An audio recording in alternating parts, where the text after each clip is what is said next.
Zillow, come on, you know the name. It's probably the first place you go to look at houses, whether you're just dreaming or you're actually serious about buying. But behind that friendly blue and white website, Zillow is fighting a massive, high-stakes, two-front war, and it's a battle that could decide its entire future. And I know what you're thinking, how could a giant like Zillow possibly fall? It feels almost unthinkable, right? They're a titan in the property tech world.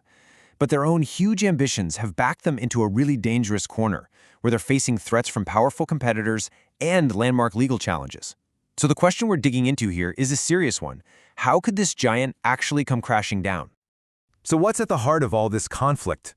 Well, it all boils down to Zillow's grand plan.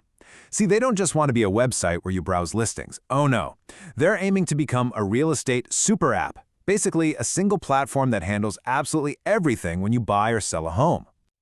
So what does being a super app actually mean in practice? Well, Zillow's goal is to be the one-stop shop for the whole deal. They want to make money at every single step. They refer you to an agent and take a cut. They want to give you the mortgage, help you manage rentals, and even sell software. It's all about owning the entire ecosystem from start to finish. And this is where the trouble really starts. This very strategy, this huge push to control everything, has basically painted a giant target on Zillow's back. It's dragged them into a dangerous conflict, a war that's being fought on two totally separate but connected fronts. To get what's happening on the first front of this war, you have to remember Zillow isn't operating in a vacuum. The real estate tech space is super crowded, and it's filled with companies that have fundamentally different ideas about how to run their business. And right now, all those different models are clashing. You've basically got three major kinds of rivals here. You have Redfin, which acts more like a traditional brokerage, hiring its own agents. Then there's Opendoor, the iBuyer that just buys homes for cash, a model Zillow famously tried and failed at. But the one to really watch is CoStar. Their model sells ads directly to agents with no referral fees, which is a direct attack on Zillow's main moneymaker. They might just be the most dangerous long-term threat of all. So the first front in Zillow's war is the fight over listings. This is a bare-knuckle brawl for the most fundamental resource in all of real estate, the supply of homes for sale. And let me tell you, it has gotten ugly. This whole conflict revolves around something called a pocket listing. So what is that? It's when a broker gets a new property but keeps it off the main public database, the MLS, and instead markets it privately to their own exclusive network. It gives them and their clients a huge edge. Well, in 2025, Zillow decided to drop the hammer.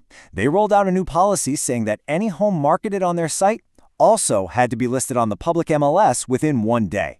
This move effectively banned the whole practice of pocket listings on their platform. And you can bet the industry did not take this quietly. The brokerage giant Compass, which relies heavily on these kinds of private listings, hit back immediately with a massive antitrust lawsuit. Their claim?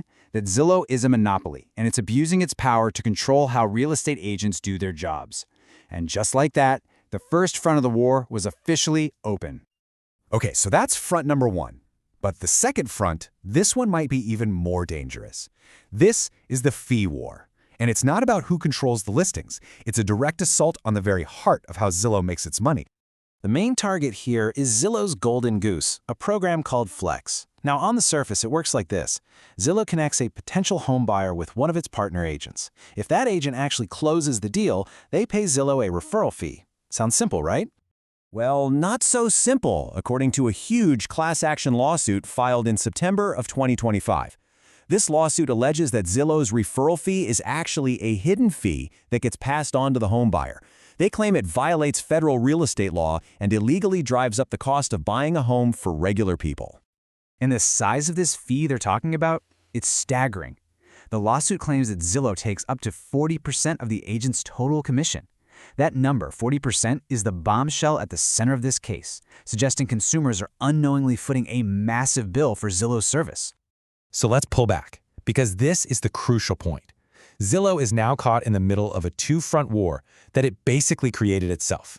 That super app strategy, the one designed to make them dominant, has turned into a double-edged sword, opening them up to attacks from all sides.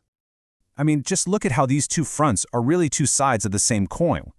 The listing war is a fight to control the supply of homes, and it pits them against industry giants. The fee war is a fight to monetize the demand for homes, and that puts them up against consumers and the law. Both of these huge conflicts spring from that one single ambitious strategy. And that right there is Zillow's strategic dilemma. To control the market, they had to anger the most powerful brokerages. To make money from that market, they're now being accused of breaking the law and hurting consumers. Every single piece of their grand vision is under assault. In a way, their own success has backed them into a corner, forcing them to fight both the industry and the public at the very same time. Which brings us right back to where we started. The outcome of these battles could totally reshape the real estate industry for all of us. It could set a huge precedent for just how much control a digital platform can have over a real-world market. Winning a war on one front is hard enough, but the question is, can Zillow actually fight and win a war on two fronts?